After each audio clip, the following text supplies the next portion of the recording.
Hello everyone. Welcome to the YouTube Mall Builders Thursday night general hangout. Thursday's hangouts are for the general discussion on mall railroading that we all can set a topic to discuss for the night. Thursday's hangouts are the proud sponsor of the Tuesday night presentations, the YouTube Mall Builders, eMag, and the YouTube Mall Builders live show. I want to say thanks for everybody joining in tonight's show. And here's your host for the night, Johnny Reb of Southeast Rails.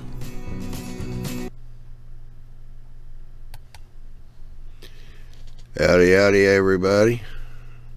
Hope everybody's doing well. Let me get over here and see what's going on. Oh, we got a few people popping in. Everybody here in the panel can turn your cameras and mics back on if you want to. See, we got AJ out there. We got John and Cabana Bob and Sparky 107, and Steve. Hey, how you doing? It's early for you. Jeez, over in England. CG. So what's going on, guys? Not much, just busy. Yeah. Yeah, we got a new fellow here on the panel tonight, Mr. Brian. How you doing? Yeah, I'm doing good. Thanks for allowing me to sit in, guys. Yeah, no problem.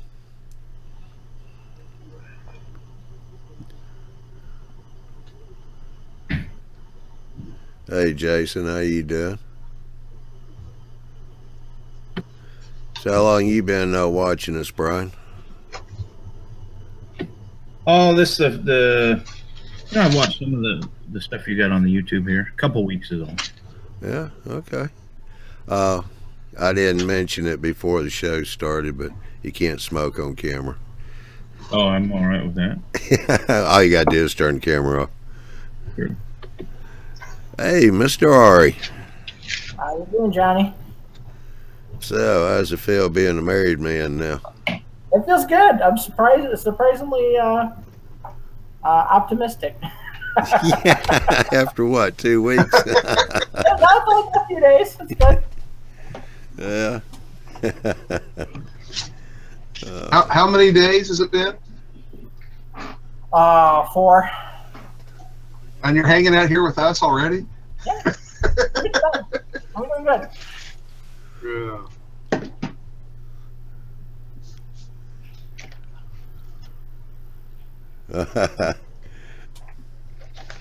Yeah, AJ's over there going, newbie on the panel buys the beats. Beers. It's rare. I don't have to work tomorrow, so I figured I'd hop on. Yeah, that's good. Yeah, here comes Mark. I'm just in for a quickie because I wanted to. I'm just here for a quickie because I just wanted to say, Ari, tell them what you did with your ring. Oh, about me covering it in the CA glue. I was gluing it, and I realized I was going to glue my ring to my finger, so I slathered up my hand with the CA paste, so you don't get the glue to your hands. And then the whole thing's just packed with the CA compound. I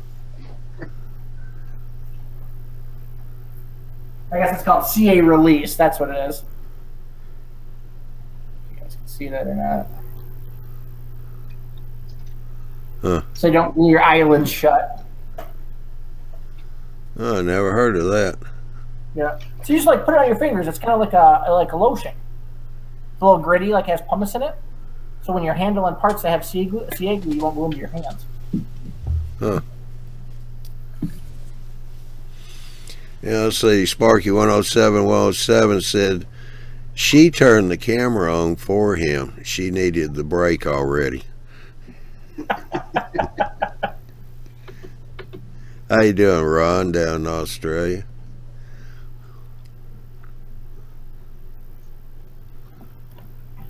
I know, I'm kind of starting to feel like an Oreo cookie. We got Steve in UK and Ron in Australia, and we're kind of in the middle, I guess. We're a global production, there's no doubt. Yeah. Well, Ron, I'm going to put you on the spot. Uh-oh. What are you what have you got going on now? Seems like you're wanting to run a contest. Oh, that. Yeah. Yeah, That. I got a little. That. Well, I got a lot going on. Yeah, I got a little freight car weathering contest going on at Ron's Trains and Things. Looking for some folks interested in weathering some freight cars and making some videos about it. And got some nice prizes for them too, for the winners. So got a video over on Ron's Trains and Things to tell you all about it. Probably ban Ralph if you winning it automatically. I think it's Ralph. I think Ralph has chosen to withstand for the sake of giving some other folks a chance.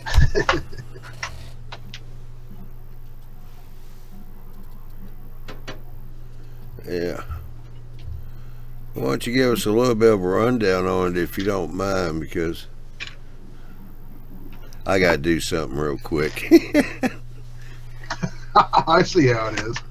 All right, I can try to do that. Like I said, I have a video that you can check out that has a lot of the details. There's also a set of written rules that, well, the easiest way to get those would be just to email me at ronstrains@gmail.com. But basically what it is, we're looking for folks to weather 2 freight cars. They can be from any era. They can be in any scale.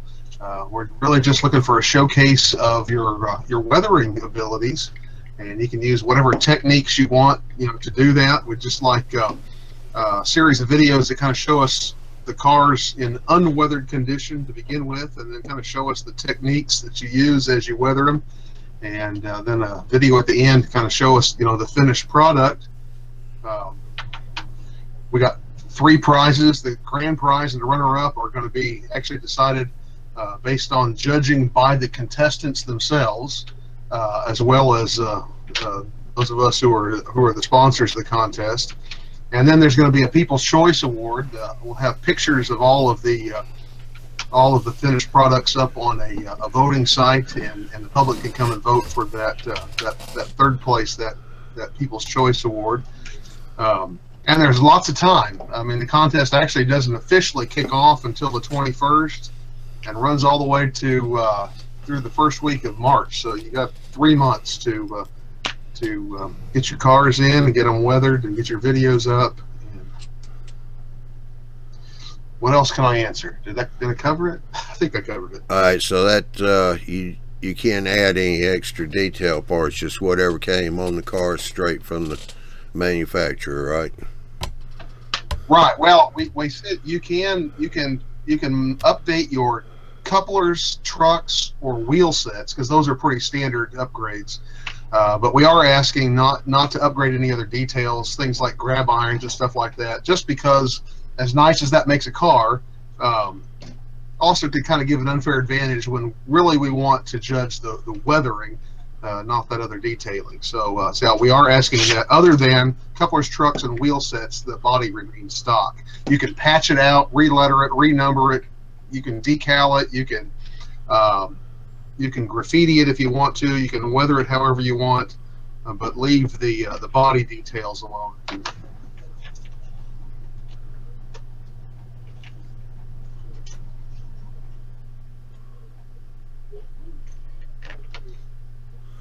Alrighty. And again, for a full set of written rules, you can email me at my Gmail account, just ronstrains@gmail.com. Be glad to shoot you a copy of the full. It's got all the rules, everything's written out. We tried to spell everything out as clearly as we could, so we didn't have to change gears midstream, hopefully. So Well, this is the first contest you've ever ran, right? That is true, yes. All right, so that, you know, it's going to be a learning experience. That's true. That is true. I have entered, you know, a couple, and got a little bit of input from some guys who have been involved in running a contest or two, and but other than that, yeah, we pretty well are. We're putting it together here from scratch. But I think we've got a pretty good. You know, you always get the suggestions of those who'd like for you to do it differently, but the things so far that people have suggested are things that I chose to do because that's how I wanted the contest to work, not because I didn't know what I was doing. So yeah, I feel good about that so far, you know. All right, I do have a question here. Yeah, this is from AJ. Does that mean that it has to be a ready-to-run car only, or no kit built? No, you can do it. You can do a kit. You can build a kit. Just leave the kit details as they came, with the exception of couplers, trucks, wheel sets. Yeah, you can build a kit. Just use only the parts that came in the kit, with the exception of those three things. Yeah.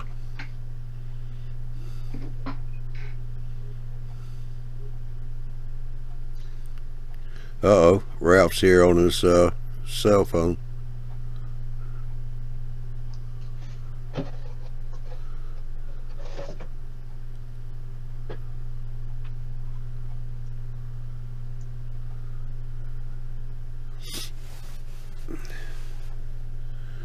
Yeah, Stu Structure said he's getting close to getting back to doing his videos again.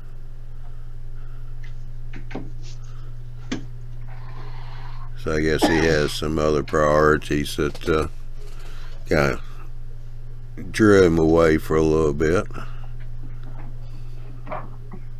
Oh, Mark. That does happen. Yeah. Mark was asking how long is the video, or how short and how long can the videos be? Oh, if you give me 1 second, I'm going to give you an exact answer to that. I should have gave you prior. Somebody asked me that the other night. Huh? That's okay. That's okay. I've got it right here on my computer. Just give me a second to open it up here. There's actually 4 videos that are required. They're not real long, and we've given you a broad range because some people like me are more long-winded, and other people would rather avoid being on camera if they can. So we've given a pretty good range there. Ron, you're not long-winded. You just like to get your point across. I explain things extremely well. Yeah. Sometimes 2 or 3 times. Well, that was a compliment, just so you know. Oh, I appreciate that. I do appreciate that a lot, Chris. Okay. Videos. All right. The first video is an intro, and it can be anywhere from 3 to 10 minutes. And that's basically just showing us your cars before you weather them and kind of what you're going to do. And then the next 2 videos, one for each car, and those can be anywhere between 4 and 15 minutes. So it's a pretty broad range. And then the final video just shows the final product, kind of the judging video. And again, that one is 3 to 10 minutes.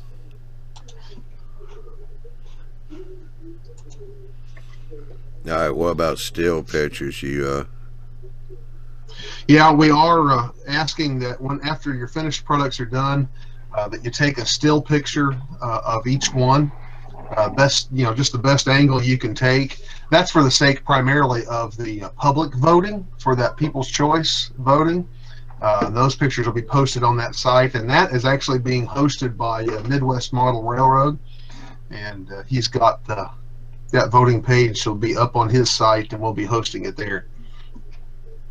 Oh, okay.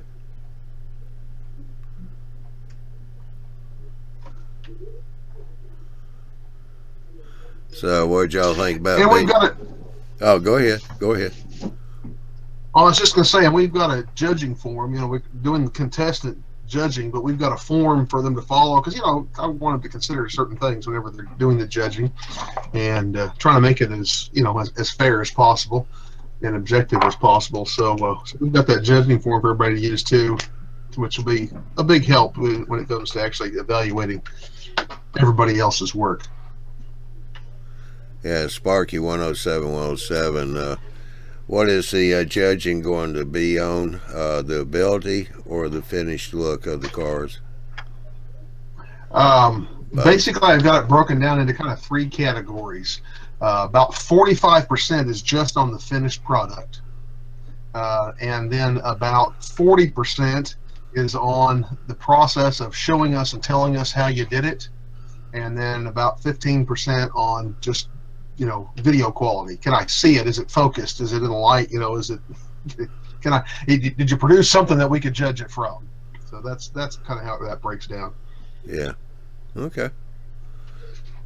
Steve says sounds like a real cool contest. Well, thank you. You should enter, Steve.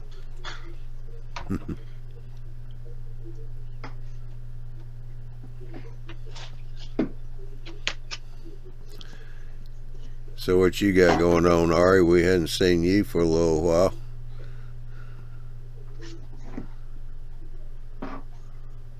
Your mic's muted, Ari. Mike's muted there, Ari. His wife turned the camera on, but she didn't turn the mic on. I've been working on getting my backdrop ready to paint. I'm hoping to paint it here in the next 2 weeks. So I went through and sanded all my screw holes, made sure they're all countersink, filled them with spackling, did some of the joints, put spackling in those, and then I've been working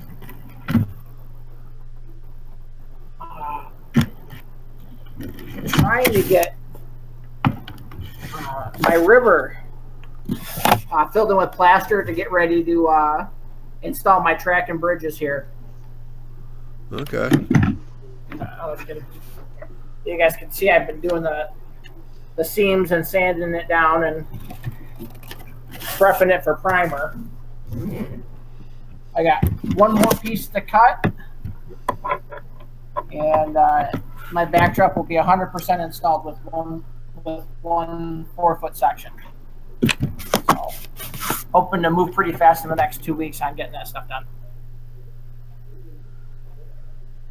And we're almost a year into this, I guess. I started this the week before Christmas last year.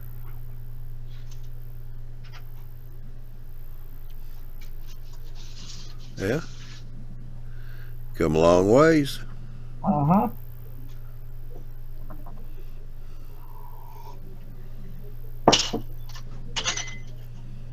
You got anything new going on there, Josh?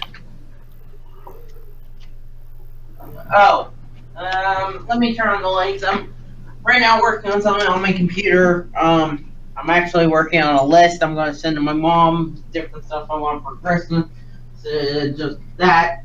I actually dug through my storage, and we're running low on, we're about the point we need a magnet, so I have to order some or try to find some Lionel magnets because they're some of the budget-wise and different stuff. Though I did my old hobby shop I used to go to closed about last year, and he would give me a deal on the uncoupling magnets, $8 for one track, for one operating track, uncoupling track or operating track.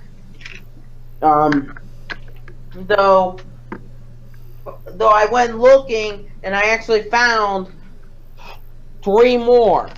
I had enough to, including the Lionel one I had previously here. This is a Lionel Fast Track one. I had enough to finish this scene. I put I got all the wire soldered and everything ready. Now I just have to install the tortoises and drop the wires in there. And that's pretty much what I'm working on right now, and putting the screws in. Other than that, just working on that list, and this month is National Mall Railroad Month. I'm busy as crazy with all the open houses around here. Like I'm up with the Youngstown Mall Railroad Club this weekend and the Sebring Mall Railroad Club. And then I do a couple rail fan weekends, a couple clubs and different stuff I'm going to. And I went to the swap meet. Oh, let me grab what I bought. Let me go run run to the back into my workshop and grab what I bought at the hobby shop last weekend, or the swap meet. A swap meet. I went to the swap.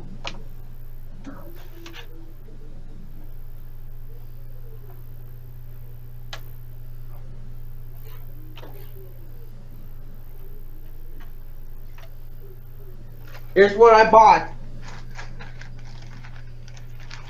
And there's a bunch of these. I knew the guy. He gave me a discount on them. He was originally selling them for 20 bucks. So he sold me these. Most of them are still in the bag. There's a couple that are just sitting in here. Boost Industry ground throws. See that? You guys see that? Yeah. Johnny. Yeah. Yep. If you're wondering, why did I buy Caboose Industry ground throws, even though they're HO? I'm not going to use them on my HO layouts. Same thing.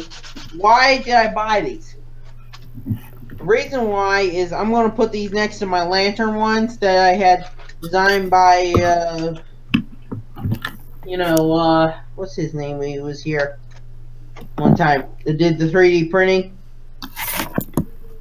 What, Miles? No, not Miles. Oh, Dave? No, I don't think it. I'm getting. It's just so busy. So these are going to go right next to the switch stand. This is a O scale one. You can compare to the HO one. The HO one's more in scale, and I'm just going to make these look. They're just going to be fake. I might have a scene where a conductor is throwing a switch, and it's going to be halfway up. So the switch is not going to be thrown by these. It's going to be thrown by the Torus switch machines. Yeah. I'm going to weather them up, make them look a little more realistic, and next little project. I got, I think, about 20 of them, and for 10 bucks. Or something. And he was selling these for 20 bucks. Yeah, no bad price. Or something. There's at least 20 or 10. There's plenty in here.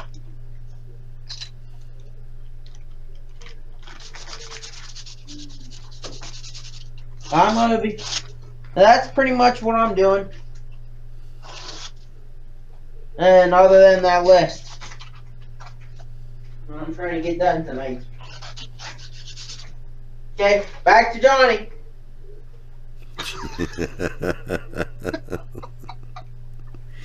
Here's Johnny. Yeah, thank you. Well, look, it's Friday. Yeah.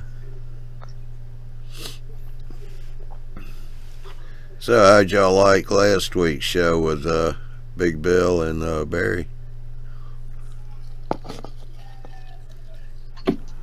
Yeah, I liked it. Yeah, we had a good time. Yeah, that's good. Except for those crazy guys popping on the show. Yeah. Yeah, with all them ribs. Yeah.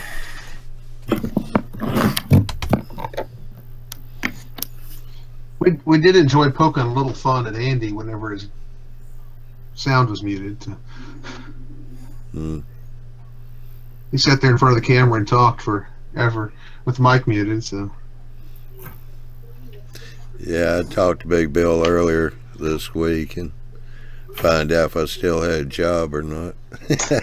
he was telling me about that.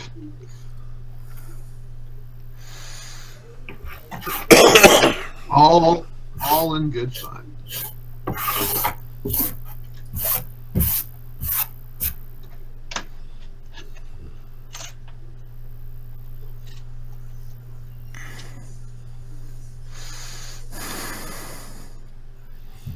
Well, thank you, Ralph.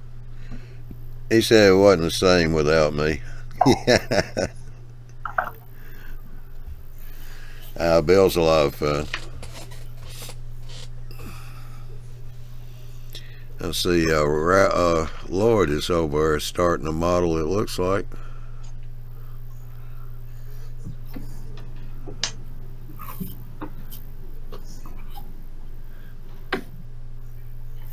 Yeah, well, it's not all, it's just modern electrical gear to go on buildings, and I got that from Walters. Okay, rooftop details. Yeah, you know me, I got so many buildings, and of course I like to detail stuff, so now I'm just trying to find something to unplug the hole of the glue. Yeah, when you find something, let me know, because mine stopped up too. I mean, I got the wire to go all the way through, but I still can't get any glue to come out.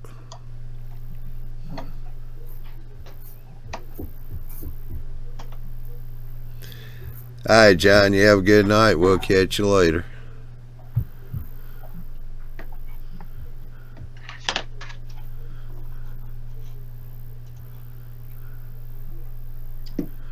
Now, in regards to last week's show, Johnny, was that the one where there was the view on the HO on 3? Are you talking about what's his name? David. David? Yeah, Dave. Yep. Yeah. Last week, you talking about last week Thursday show, Brian? Yeah, I believe it was. You know, I'm still, like I say, I'm still playing a little bit of catch up there. Yeah, because that was just a general talk show just like this. I wasn't here. I was up in Altoona, PA, so Big Bill and Barry ran the show for me. Yeah. So I hadn't seen the show completely, so I'm not sure what the layout there that they had showed, that's pretty impressive. That guy's doing a nice job. Yeah, it was probably in 30, Dave. Yeah. Or Miles, though I don't think Miles Thursday show. No. AJ, I'm not sure. Yeah, I don't think Josh would appreciate that. But anyway, AJ said Josh is having senior moments. I know. Altoona was fun, Kenny. We had a good time there. It was a nice show.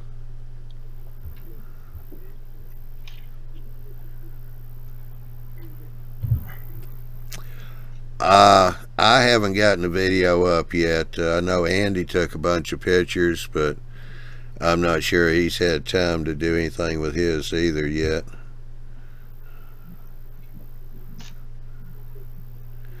But what I can do is let me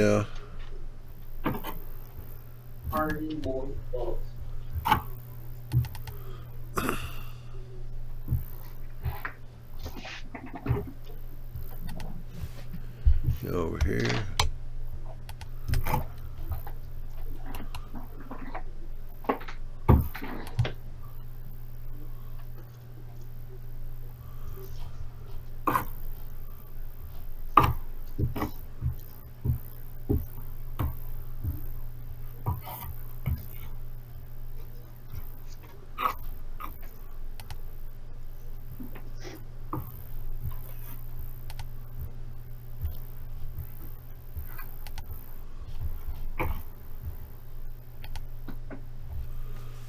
Alright, let's see if I get myself blown up here.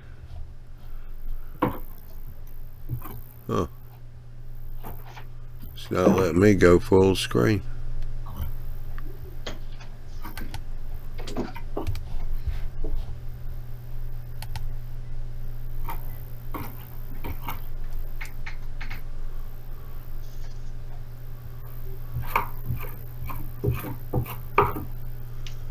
Hey, y'all got any ideas about that? I can make everybody else full screen. I'm not able to make myself full screen. Well, I can click on your screen there and make it full screen. Yeah, but usually during the show, I make everybody else full screen.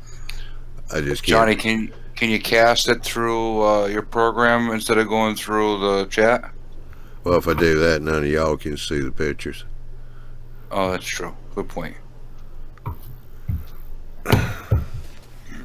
Well, tell you what, I mean, it's just a few pictures here, so we'll kind of run through. This one here is what's was in the vendor's room that they had out on display. This was over at Foscale. All these right here were Foscale's display models.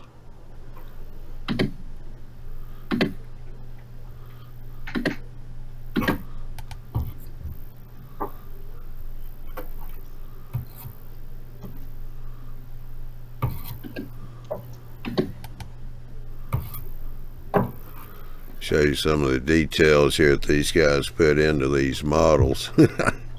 I tell you what, there's some really nice stuff there at the show.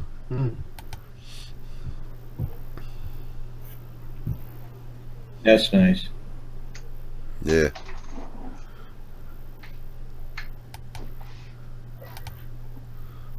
Alright, this is over in the contest room. And the contest room, that's interesting.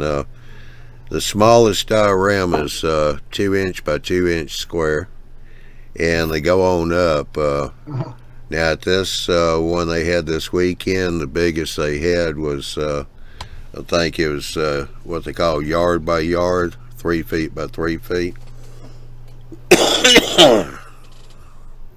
Really nice stuff there. I mean, these guys put the details in there too, as you can see.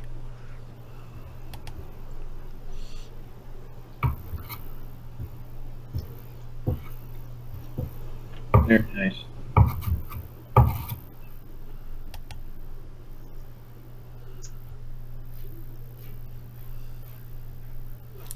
But I will be posting up these pictures here. I've got more of them. I just pulled a few just to show here tonight.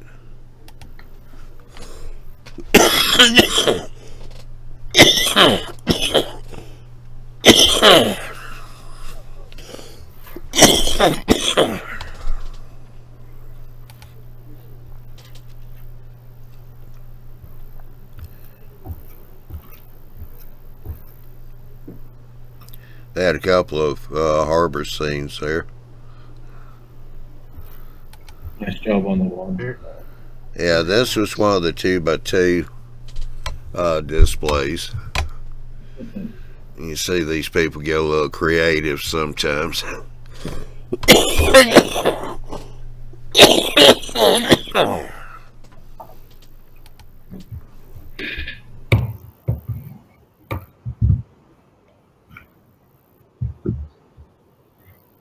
Nice saws. Yeah, I like the saws.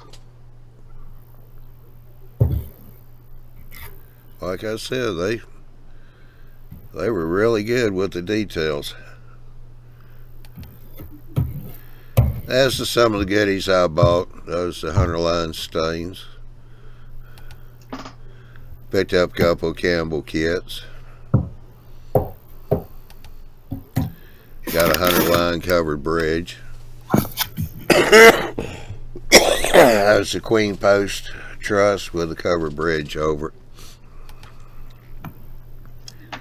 And I couldn't pass up to imagine that laser art. Got their Olympia building, rooftop details, and a freight dock.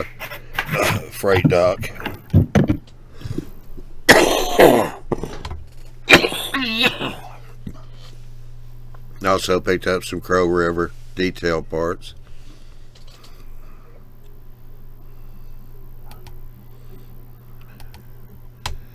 And that's it for the show and tell. Nice stuff. Yeah.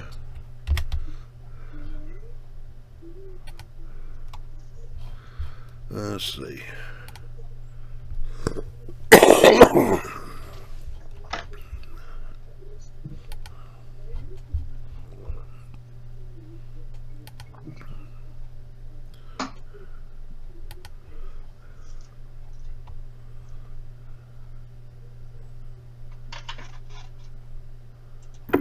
So I have a general question for the panel here.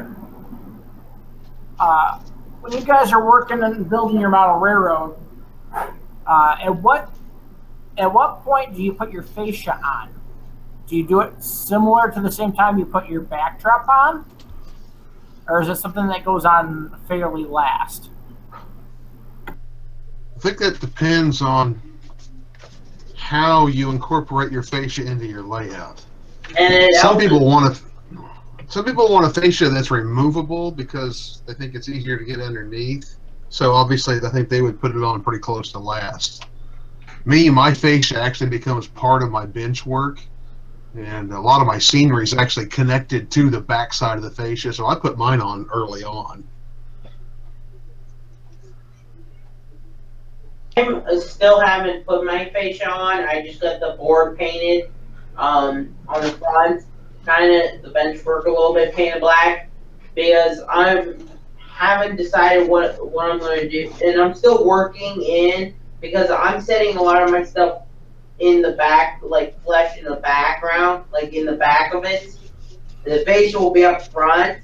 I don't know where everything's going to go, like my control panels or my local different stuff. I'm waiting to finish up what I'm going to decide on at the finish before I put it on. So that's because everything's going to be behind the fascia or inside it. The way I do it, Ari, is that I'll make sure all my wiring is done. I'll make sure all my tracks are painted.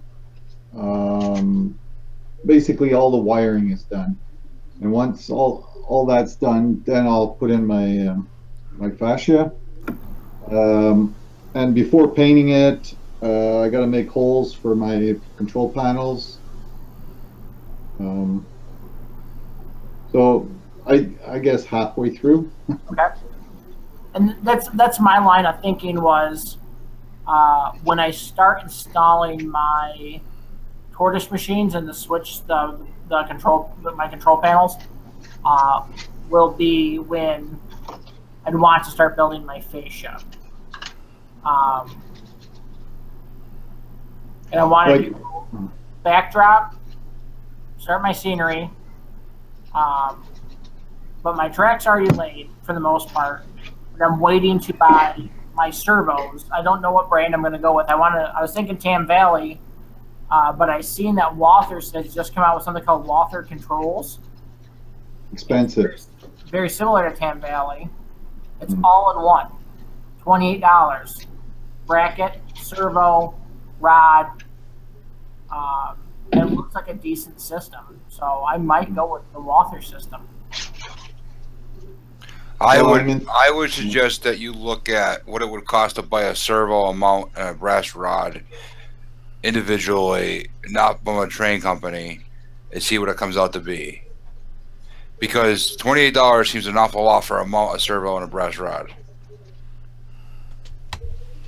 in my opinion. When a servo is $5, and the rod, the piano wire or whatever you're using cannot be that expensive, like a dollar turnout maybe. Yeah, it comes with 2 relays on it though, so you can power your frog and you can power your signal. So it looks like a decent system, but you're right.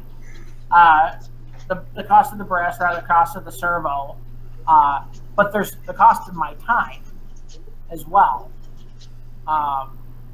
If it's pre-made, I can throw the hole, slap it in, put 4 screws in it, and I'm good to go.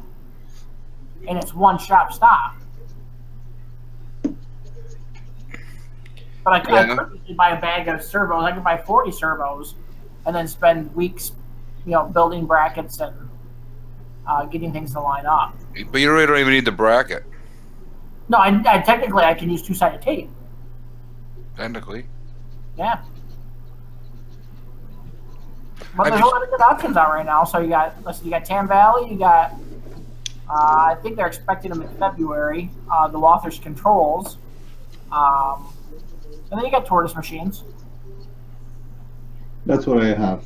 Tortoise are I have tortoise machine. Right? Well, not if you buy them in bulk. $28 or less than they're less than 28 bucks. It comes out to Canadian, I think, comes out to about 22 bucks Canadian. So I guess 18 US. Yeah, I think I saw them for 15 at one time, the tortoises. So I mean, and you could, I think you could still pull your frog off the tortoise, no? Yeah, I believe so. And that's the thing with and tortoises too. The more you buy, the cheaper they get. So. Yeah, I bought for my tortoises, other than the ones Bill gave me, Big Bill, from his previously at the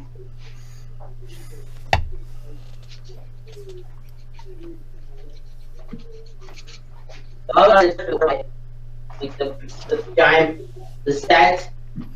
I forget how many comes in one set. Harry, okay, this is what I'm using. Okay, the tortoises. And what I did is I bought those clips. Okay, and what I do is I'll pre-wire all my, like 8 wires. One is to activate, and the rest is going to be for signalizations. And basically they just clamp right on it. So when I'm ready, this is already installed. Okay, so all I have to do is connect those after when I'm doing my wiring. Yeah, I want to interrupt just for a second. Kenny, that Selvin truck was a Chevrolet, and I believe it was 47 to 49 was the year on it. And Lloyd, be sure and ask Ralph. I'm not sure the size of styrene, but those plugs there, they you gotta put some styrene down each side of them to keep them centered. I agree, but those ones, they fit so tight that I can't remove them afterwards. Maybe with time they'll get loose, but I'm telling you, they're so tight that it doesn't even slide. Okay, well, when you plug them up, you know, you just want to make sure you got them centered. Otherwise, they won't make contact. So I've already installed 20 of them, and all 20 of them work. Yeah. And they're not, but I know what you're saying. I've read some stuff on it. Depends what kind of clips you get. Oh, okay. I guess those Chinese ones are better. Yeah.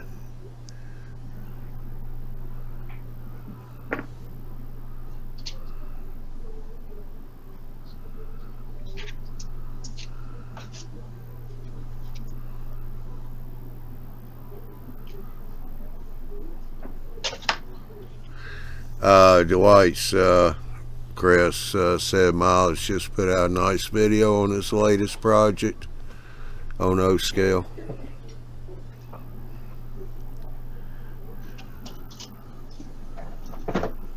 Yeah, he was making. I believe he was making a sign about one of his buildings, one of the backdrop buildings he did.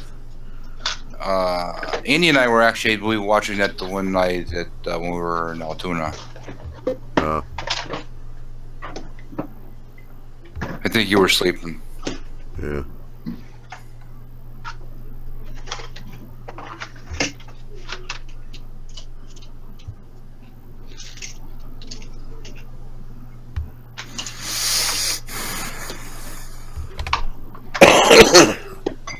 AJ said Train World is listing the Walther's controls for $18.99 US.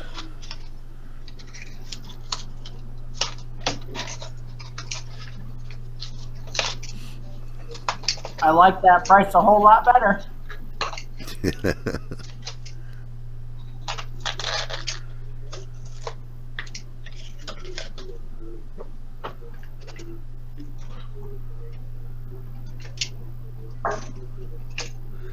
Now, Dwight said Miles just posted this 25 minutes ago.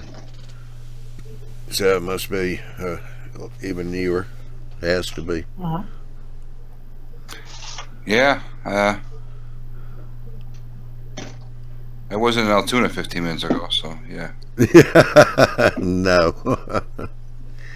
No, not for me especially.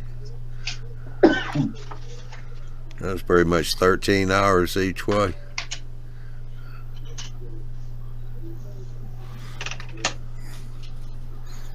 But I admit, it was totally worth it.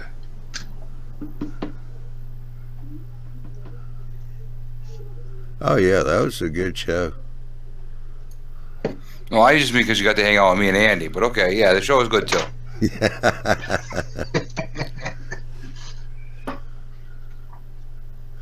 Yeah.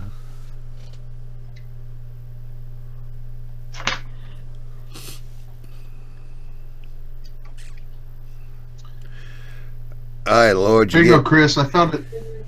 Chris, I found a job you really like. I know you like my small stuff. Build some in-scale furniture. Oh yeah, I forgot to tell you, I'm on workman's comp. I thought maybe I was going to enlist some help here. No, I'm on workman's comp for the last time I helped you out. My eyes are strained, so.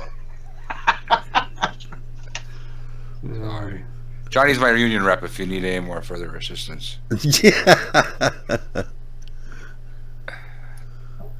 And he's even got people. The mud father taught me well.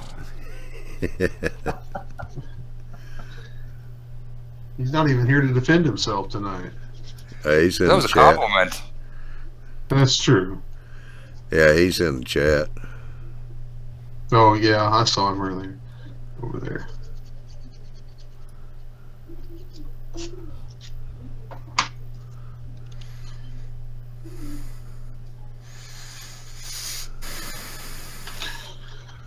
Okay. So what are you doing? Just basic chairs and a table, or? Yeah, this is the foyer for that hotel I've been working on for like 9 months, and just making like 3 sofas, just real simple. I mean, they're not going to be real visible, and I'm going to have figures sitting on them. So 3 sofas and then some kind of a central table in between them. I got the foyer done. I got my front desk in here. I got some got my elevator doors printed back in here. I think it's gonna look pretty nice. Yeah. Hope you can actually see it when I get it on the layout. It'd be a shame not to be able to see. I'll put an LED light in there. Be sure and turn it back a little bit. Yeah, it's gonna be lit. So. I can't even see it now. You need to go to the eye doctor and get some new glasses, man. There you go. Can you see it now? Probably not focused. That's the wrong end. You want this end. I can't even grip it. It's there. You go. Oh yeah. I guess if I was an N-scale person, it would be a comfy couch. It's a thing of beauty. Hey, this little guy right here just sits on it perfect. I was testing it out a while ago. Looky there. I can't hold that up there, but can you see that? No, but yes. Let me help you out. Ron, we'll get you. How We'll can get you you see? to. Yeah, we'll get you to be a.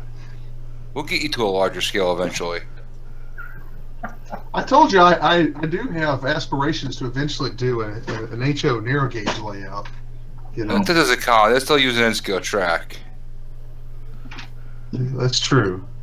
Is that on a I was 1 inch? using like.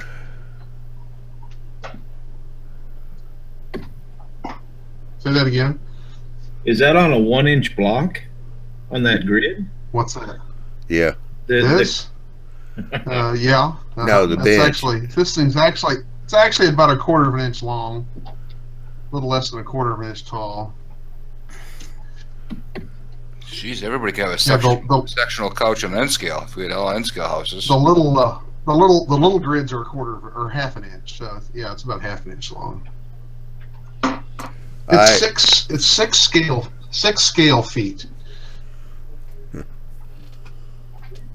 All right, Ron. This must be your night with AJ. Uh-oh. Because AJ said, tune in to Ron's Trains and Things this December when he will build when he will build Okay. an in-scale model of a Z-scale mile railroad.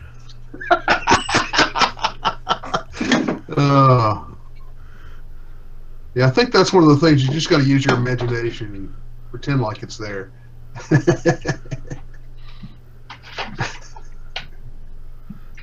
The thing is like at N scale, they still make everything. A lot of things like that's an N scale dog.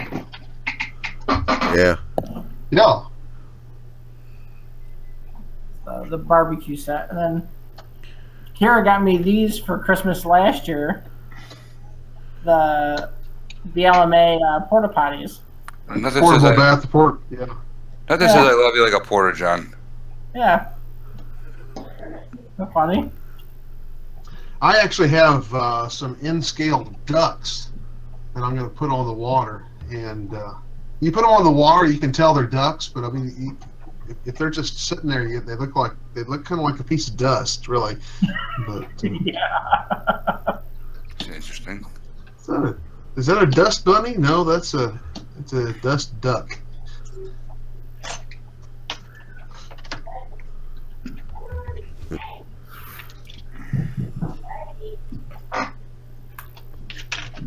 Oh, Bruce said, put a camera in the lobby, Ron, on your hotel. A camera? Yeah. That makes some pretty small cameras. I don't know if they can get quite that small.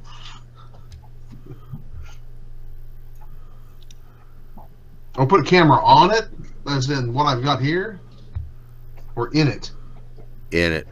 Put it in the lobby. Oh, in it. Yeah.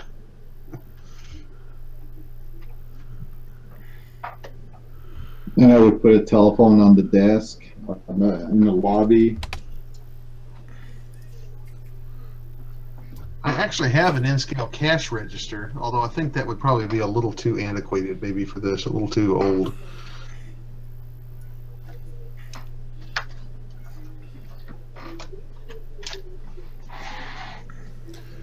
Yeah, Sparky 107 said a pinhead could be a camera, just paint it.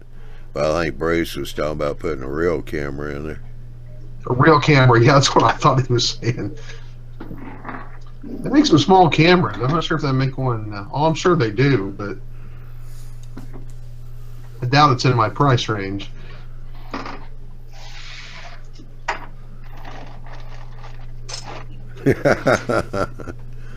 Yeah, Stu said, I want to see the little bell to ring for service on the desk.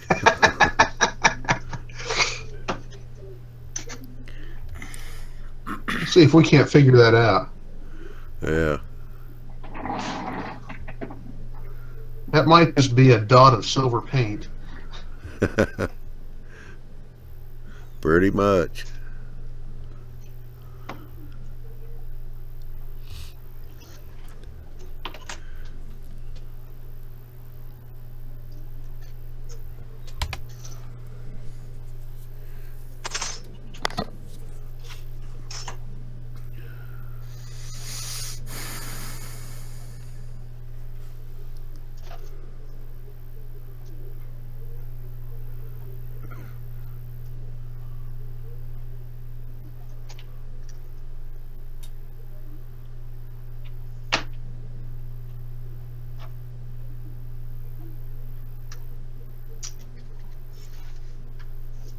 So do you scratch build most of your things, Ron? It varies. Okay.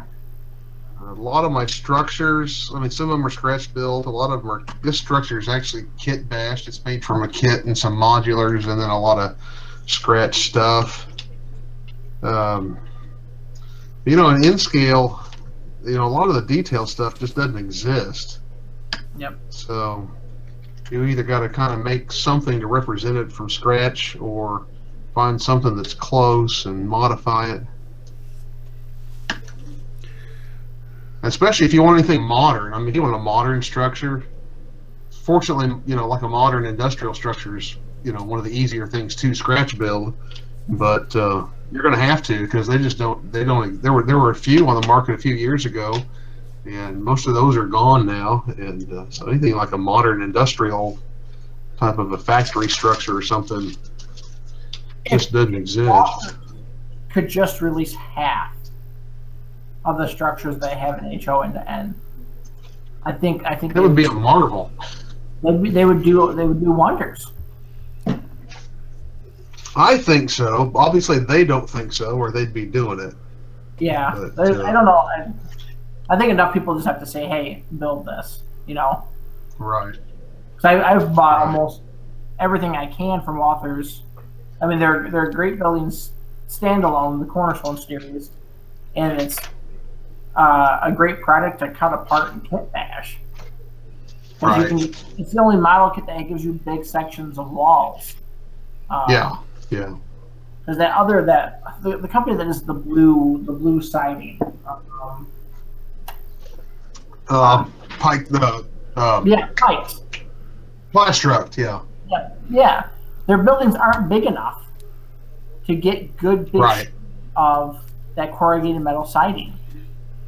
Yeah. That 3 factories built out of town. You got your small little 6-foot brick run, and then the rest of the building, 2 or 3 stories of it's all sheet steel. Right.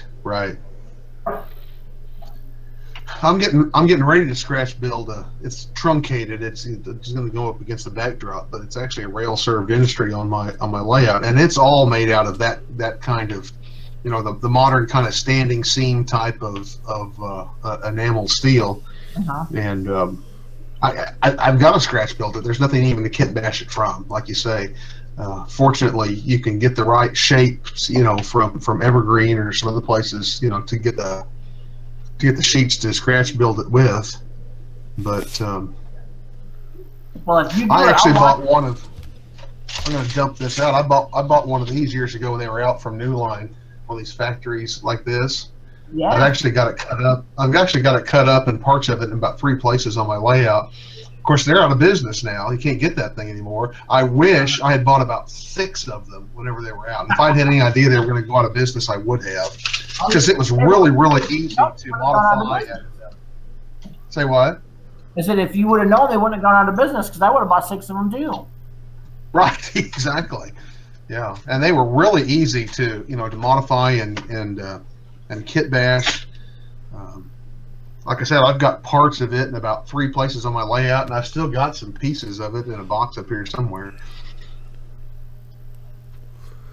All right, I got 2 questions for everybody on the panel here, so let me go back and find them again.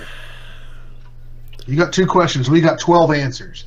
Yeah. Bruce is asking, has anyone formed a styrene cone from a flat sheet of styrene? You know, do I have it right here? I'm going to tell you right now, I tried that once. It was one of the first things I did when I first started doing some scratch building way back. And I thought, you used to do that out of paper. I thought, well, I can do that out of real thin styrene. Because I was making a water tower. They're part of it. I still got it sitting in a scrap box here. I'm going to tell you, that is hard to do. That's just my opinion. It is just... I bet I worked for 2 weeks trying to get that to look right. And I could never get it round. And so I finally gave up on it and decided I'll just buy a water tower. That's just my experience. Yeah. Anybody else? Oh, sorry, Bruce. I never tried it either, but I wish I could help. I tried it, and it was complicated. It was a lot harder than I thought it would be. Well, one thing for sure, I wouldn't do it with a 0.04. It would have to be pretty thin to try it out. Yeah. I think I was using like 10 thou styrene. Yeah, that's what I was going to say, 10,000. So. Yeah. Let's see here. Sparky 107's got a question. When doing scenery, did you do a backdrop and blend your scenery, or scenery and try to find the backdrop? Before you get to Personally, that, Johnny, I thought there's my best attempt at that cone. Now that's been sitting in the scrap box for 20 years, but it's pretty sad. Yeah. I'm sorry. Go ahead. When I look at my layout, I knew exactly what I wanted as a backdrop. I knew I had a dirt road, I had water, a stream. So I ordered a backdrop with that in mind, and then I'm building the scenery, adding my scenery to the backdrop.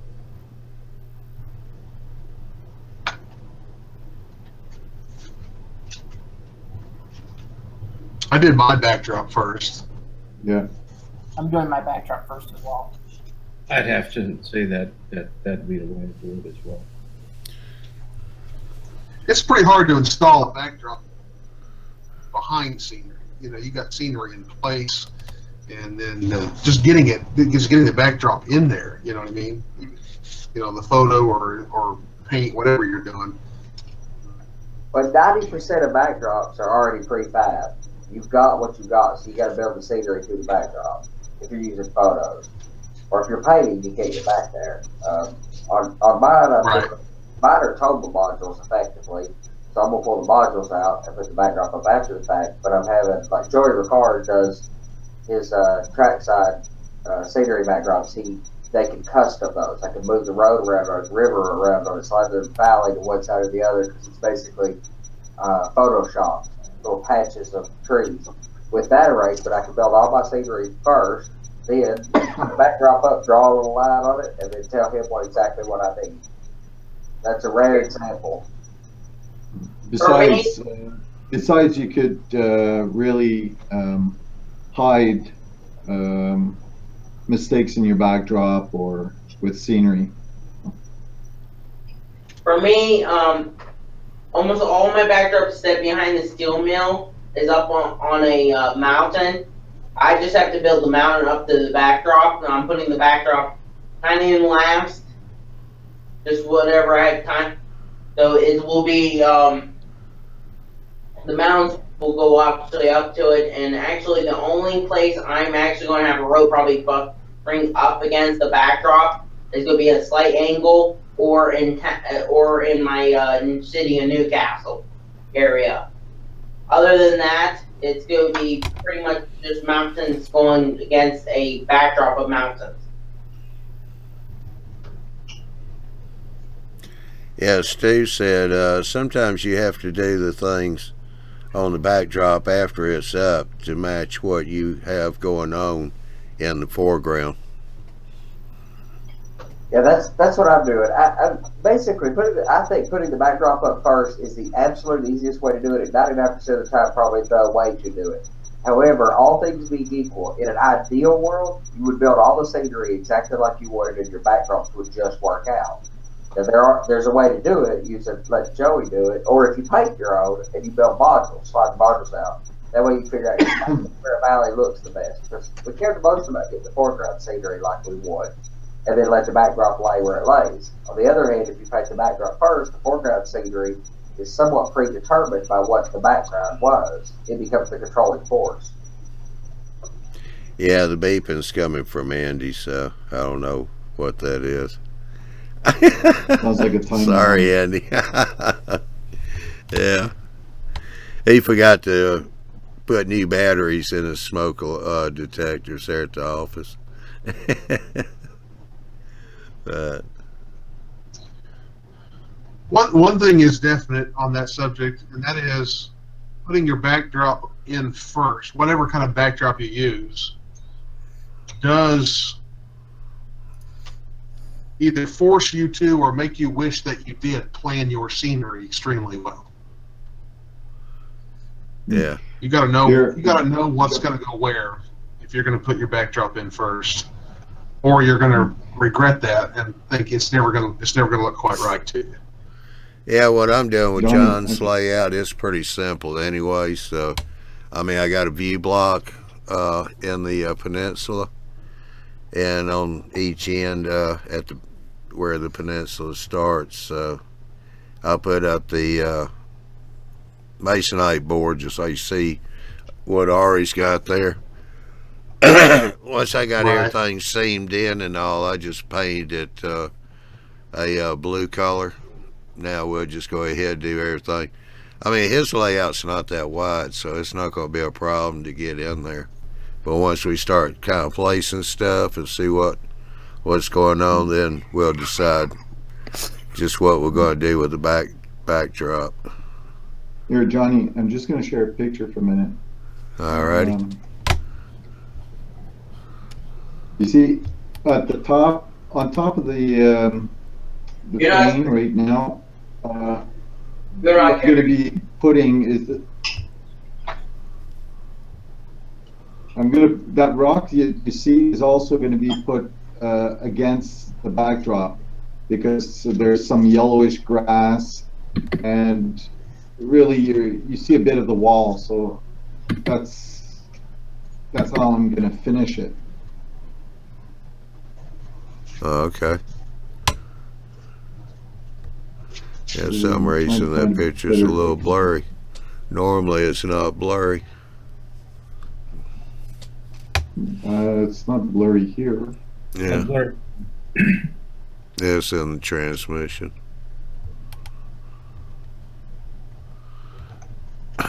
It's probably in the internet.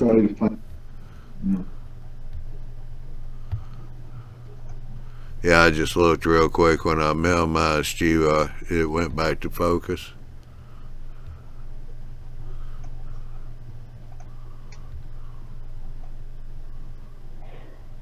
So, looks like, I forget his name, though he's a Boston, Maine modeler, I think it is. Though he's in Canada. He's in this bedroom layout. And he talked about the backdrops, how he did some stuff. He said it was slanted because he did not want to paint anything on the wall where like a town was, and he just made the town slanted, so you're not actually, the road doesn't go actually all the way to the backdrop. And that's how I'm doing in most of my areas. Instead, the one area where the roads go up to is just slanting it and trying to like hide it so it doesn't actually cannot see going against the wall. He was in a bedroom. Guy. Andy probably knows the guy's name that did this layout. So he's got that room around staging.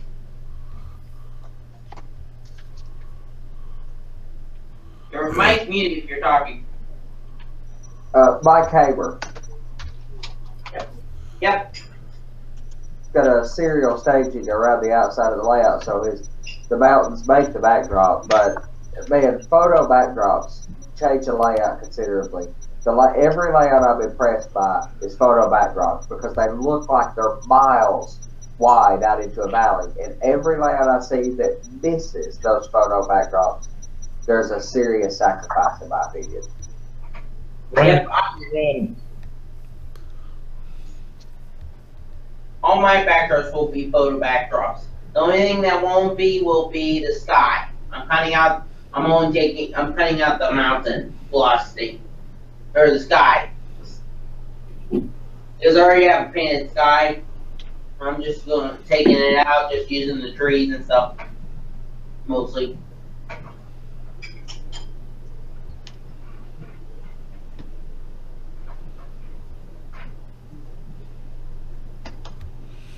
Yeah, talking about Joey Ricard there, trackside scenery, that was another thing. When I got to the hotel Thursday, I walked in, there's a couple standing there at the desk checking in, and turned out that was Joey and his wife, so they were at the same hotel we were.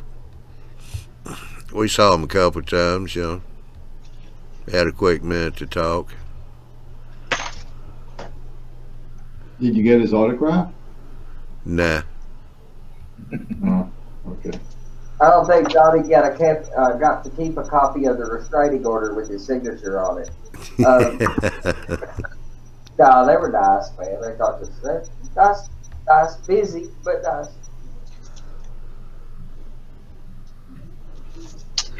And Sparky said thanks for all the input on the backdrops. Now, that's a heated debate, Spark. You go either way. I mean, if Ralph was on here, he would argue the benefits of painted backdrops. There are people who could argue those. I've seen some really good ones, but for me, I'm also not an artist. And photos are a requirement just out of pure logistics of getting it on the wall. But for me, the photos just, I'm sold on it. Go look at Mike Confalon's layout. The photos, that layout, he did a 1 foot wide shelf, and it looks like you're looking 50 miles across a valley of New Hampshire. And I just don't think, no painter I know can pull that off.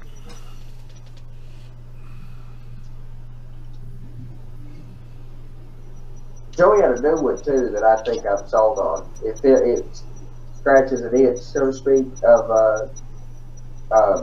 the one he was showing off the show, which is a new one he don't have out yet. It's just stellar crackle lights and small town bungalows. Hmm.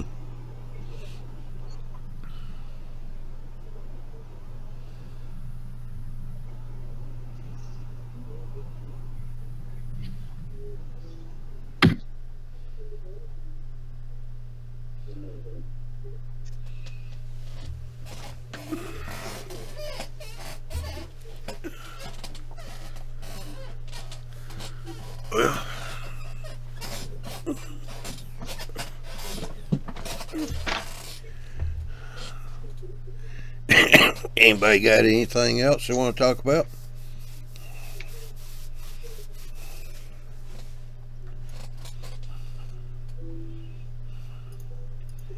Oh, here comes Ralph. Here comes Ralph. There he is. Yep. Couldn't stand it. Finally got home.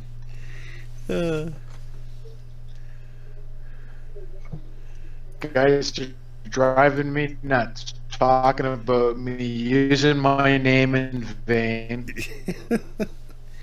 Well, Ralph, you got to do a refresh because you're a Japanese movie right now. We see your mouth move, and then we hear you talk.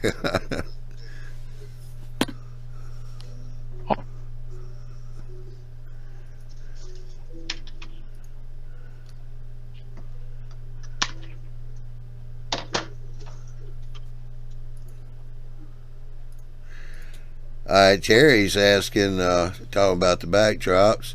Anyone know where he could find a backdrop of a stormy sky?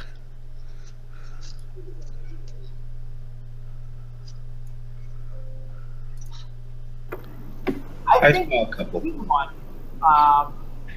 It was like a Midwestern Plains backdrop. So it was like big grain elevators, and it did have a stormy sky in it. I'm trying to think of who put it out. I think most people already, most companies that do backdrops, they have only skies that they can match whatever your scene is. Like for my backdrops, I ask with no clouds. So I guess you could ask for whatever you want. That's if they're able to do it. Yeah. And most people who do photo backdrops cut the sky. Not all, plenty, depending on the situation. But if you have a tall wall to cover, you have to cut the sky out of that arrangement. If that's the case, you can paint in whatever dark arrangement you want because you're just using the lower portion of the the bounce to the backdrop. Speaking of which, there's that one that I'll show you that Joey's got. Coming out, it's pretty impressive. So let's try it now, Ralph. Okay, 1, 2, 3. I'm here. Yep, you're in sync now. Excellent. Excellent. I have to step back a bit. Lloyd, you talked about your clips for your Circuitron tortoises. Yes, they are very tight, widthwise, or across from top to bottom. Sideways, there's lots of play. And if you can see the little white dots on either end, that's 30 thou plastic. If you happen to slide this on, even though it's tight, you happen to slide it on, you can actually short circuit these things. Just thought I'd point that out. Even though you don't put it in there. If you're not really careful, ask me how I know.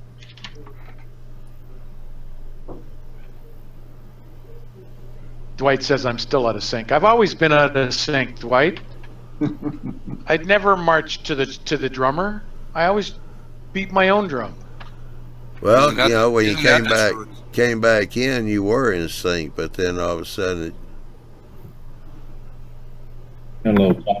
now it's out again. I wasn't watching.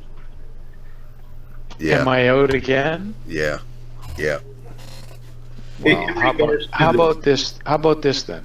Am I still out of sync? Yeah, that works. No, I'm not. I did see a stormy sky in the backdropsjunction.com here a few days ago on one of their backdrops. That might have been it, where I seen it. I know because I was doing research on backdrops. I just wanted rolling hills of fall trees, and I could not find it. So I will be painting my own. Seasons seem to be tough. Anything other than summer or fall are difficult to find photos. Check out Backdrop Junction.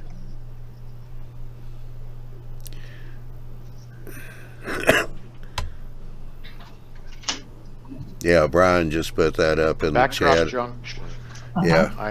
Yeah, that's the one I said, and you'll find all kinds of stuff in there.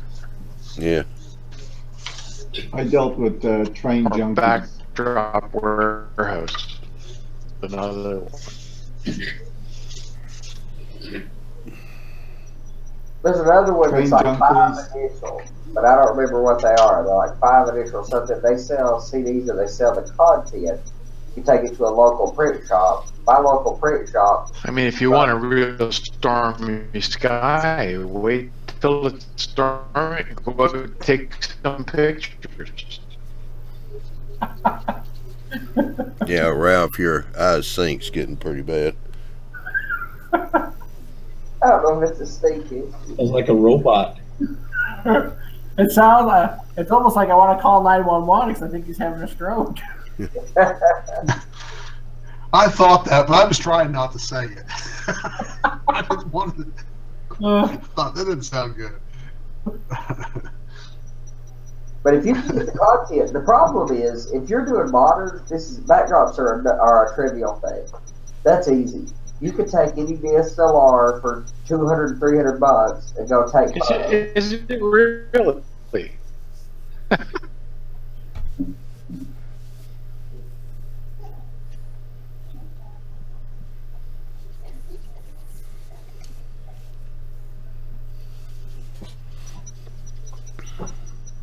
But for 1950, it's just 70 years, a lot's changed. If you're modeling Appalachia, you know, there's no tops on mountains anymore. In 1950, there were mountains, every mountain. You just can't get the picture. The content's just not there. But that backdrop company that is a bunch of initials, and I'll think of it, share with community or something. They sell the median. You just take it to the local print shop, and they'll run it off for me for like $2 a foot, 2 foot wide, up to 50 feet. That's what I want mine to look like. I went out and shot the day that I want to model. So I want that silvery backdrop over the trees, and I want those fair weather puffy clouds. Hey, Ari, send me that picture here later on. We'll talk. This is Brian. I might be able to help you here. I'm Okay. trying some stuff. Backdrop Junction. Uh-huh. And Kenny, I wish.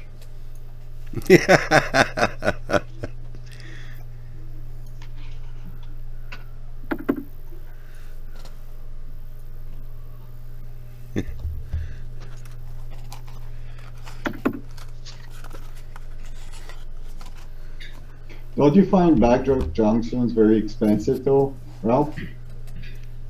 They're all expensive, as far as I'm concerned.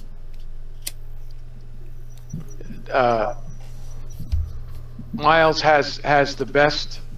Ari, if you really want the blue sky with the clouds like that, talk to Miles. He'll tell you where to get the stencil for the clouds. That's what I need is a stencil. And you paint the sky the color you want. Lighter at the bottom, darker at the top. And you paint in your clouds with the stencil. Okay. Do it with sponges. No, and I don't want to use aerosols. Until I get some sort of ventilation down here, I just want everything to be latex. I don't want to pull them. You can do it with sponges. Okay. You can do it with a brush too, but you got to stipple it. You can't brush it on. You could stipple it. You would have to. I'd be dabbing like crazy, which is fine. That's the technique. That's the technique. Those air cans. That's how I did. I stippled mine on. I didn't use stencils. I painted mine by hand, freehand. And I use a wet on wet method. I paint my blue sky, and then I come over it with a white from the bottom up while the blue is still wet, and blend the paint to get that haze along the bottom, and then paint those clouds, stipple them in while the blue is still wet.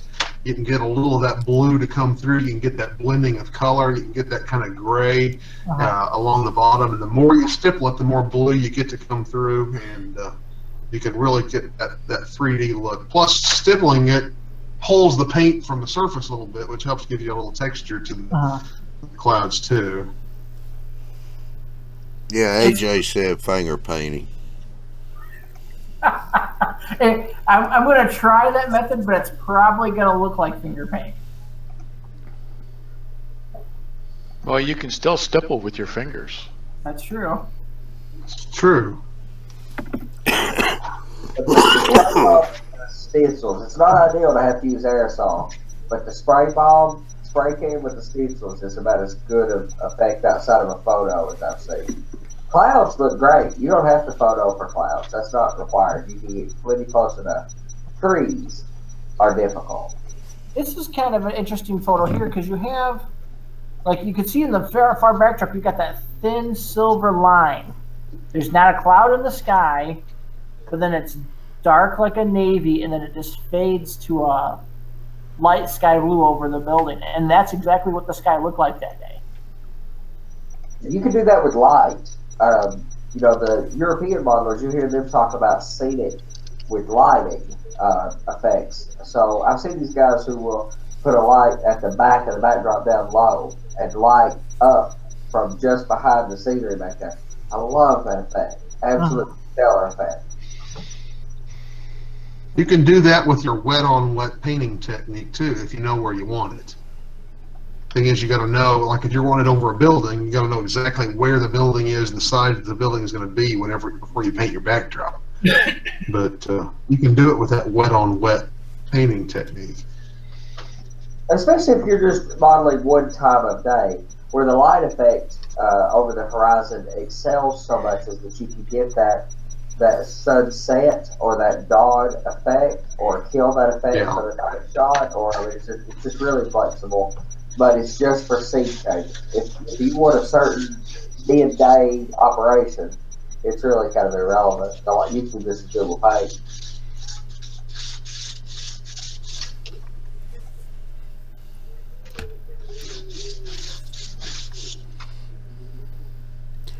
Yeah, Sparky 107 said the true stempling would take forever. Not really. So does building a model railroad. Yeah. I was going to say, I've been working on my model railroad for like 4.5 years, so I mean, what's time, really?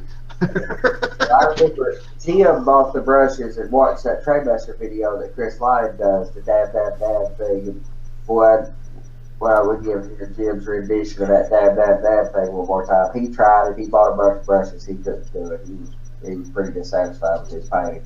And I know I would be too. That's part of the reason I'm so fond of photos is there's no way I could paint.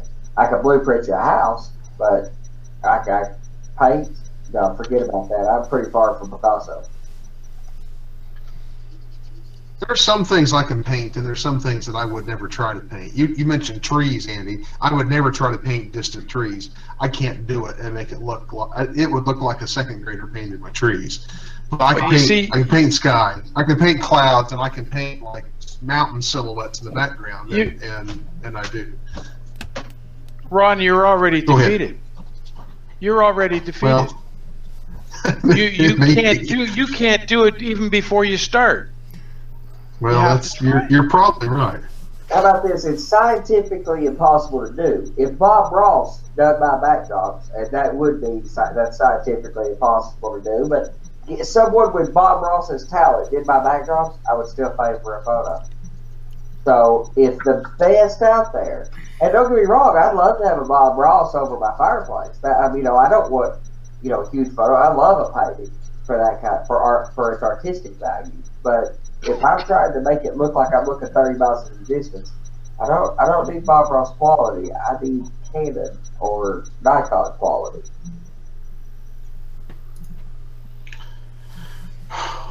Well, in most of the area that I would use that kind of a backdrop, personally, I'm painting, flatland, West Texas anyway, so I don't need trees on the backdrop.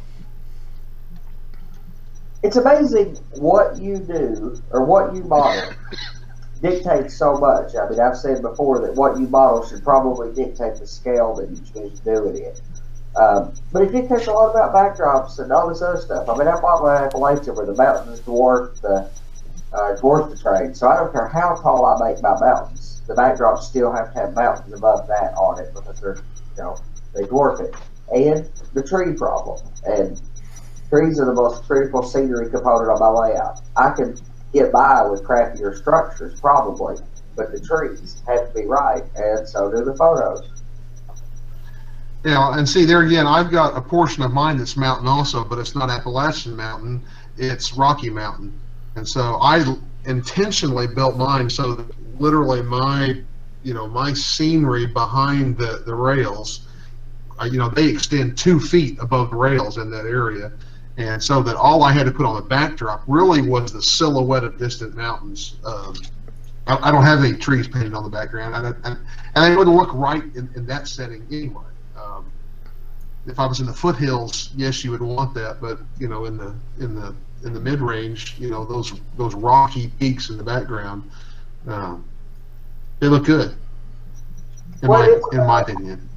Oh, I agree, and yours does. And I've said several times that end scale is the perfect stuff for class. I think it's just a great scale or end scale's benefits really excel at Rocky Mountain modern era railroading. Something about the size of equipment and the massive dwarfing of trains and huge mountains and rock faces look pretty good at it.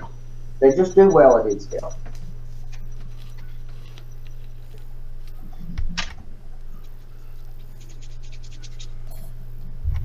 Terry said, thanks, fellas, for the good ideas.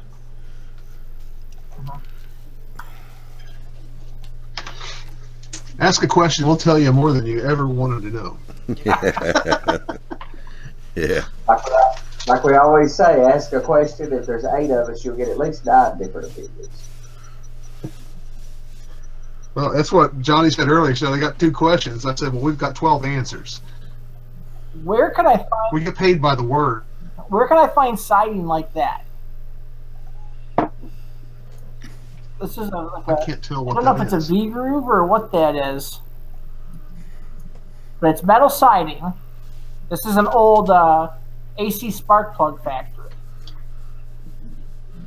You sure it's not just large corrugated siding? It's probably corrugated. Well, they used to put a lot of... Because they make corrugated, I mean, you tend to think of corrugated like you use on small sheds where the corrugations are about an inch or an inch and a half, from one peak to the next. But they made large corrugation too that was used on larger industrial structures where the peaks are, 4 inches apart. That could be that larger corrugated. I couldn't get enough focus to tell for sure, but that's what it reminded me of. It's the W board, but the small part of the W is on the back side. So the plant addition, they're building a new engine plant in Flint, and the corrugation is now a V board. So the V pops out, and the flat parts, flush against. I see. But if you're making big U channels, you got the long flat U, and then the small part that you can probably stick your hand in is the part that's tight against the wall. And then there's obviously a U channel that runs underneath of it, and that's what the windows are sitting on. And that's how I think I'm going to build it, but I haven't been able to find anything close with Evergreen products yet. You could stamp it out of aluminum foil. A lot of European manufacturing techniques involve metal cladding that they basically put together like raised seam aluminum roofing, seam aluminum roofing, and they build wall cladding out of that. I've been looking at that recently for the house that I want to build, and thinking about cladding the wall and what is really similar to, or at least the construction methodology looks like the way you would put raised seam industrial roofing on, but it's an outside wall cladding. For industrial buildings, but it's going to look pretty. I think it's going to look really good on my, quite modern flat roof house. And you can stamp that out of aluminum foil. If you could make any kind of jig or a form that looked close to what it is, I mean, stamp it out of a heavy aluminum foil. I think what I got. I did buy some of that metal siding. And you can't see it, it's gonna get washed out. But it's the 0.030 or the 0.75 mils. And I think with looking at the photo and looking at that, it's pretty close. And if I turn those windows sideways, because these are roundhouse 40 pane windows, if I put them on their sides, it's perfect.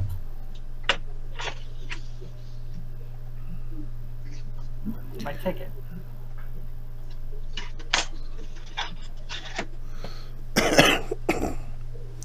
Sparky was saying, don't some of the styrene sheets have a rough side? Maybe that'll work.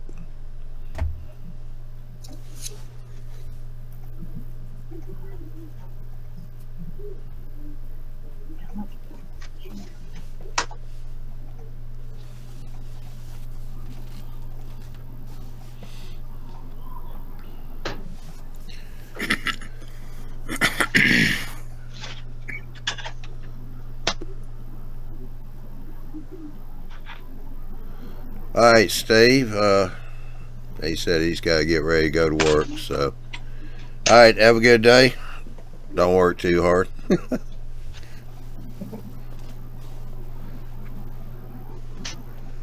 I think we're about to wind this one up anyway.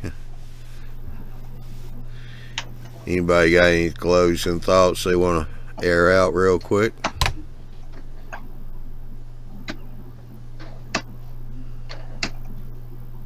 Glad to be a part of the panel tonight. It's kind of a rare treat. Yeah. Usually I have to work on Fridays and got to get to bed. So Veterans Day tomorrow. So if any of you guys are veterans, happy Veterans Day. Yeah, thank you. Absolutely. Yeah, I just got to try and decide where I want to go for my free lunch.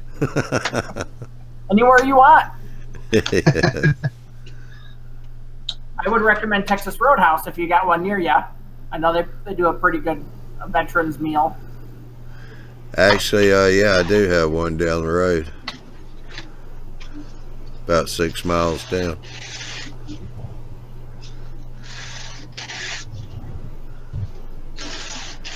Alrighty, well, I guess we'll go ahead and wind this one up.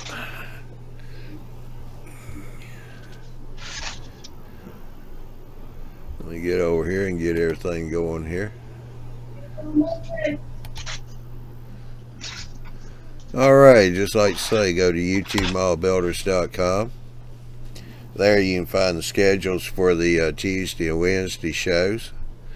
Those start at 8 o'clock Central, 9 o'clock Eastern time. And the Thursday and the Saturday once a month show. Those are at 9 o'clock Central, 10 o'clock Eastern time. Be sure and click on the emac and sign up for email notification. So when it comes out, you'll be notified that it is a PDF, so you can download on pretty much any type of device you got and take it with you for good reading. JD and his team do a good job on that.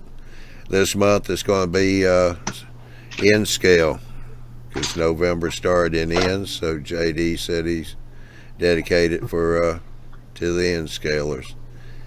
Also, if you did happen to miss or come in late, that's okay. We record these shows, so just go to YouTube and look up YouTube Mall Builders. We have playlists there, so you'll be able to find your show pretty easy. I want to say thank you to everybody here on the panel, and thank you to everybody out there in the chat too. We've had a good time tonight. Brian, hope you enjoyed yourself. Be coming back. I did. Thanks for having me. And I meant to tell you earlier, you got something to say. You got to jump in and say it. Yeah. Oh, I will. I'll have a list ready here before long. Yeah. We're in trouble now. Yeah. Really? Yeah. All right, let's see what we got on the calendar. Next week, November the 14th, we've got the Fine Scale Show. On the 15th, we've got Into the Locomotive Shop. And on the 18th, we've got the Saturday Live Show with Big Bill and Barry. So next week's going to be a busy week. 3 shows in, right there in 1 week. It's not the way we normally schedule them, but that's just how the calendar worked out in November. So we shall see y'all next week on Tuesday night for the Fine Scale Show. So have a good one. Have a good weekend.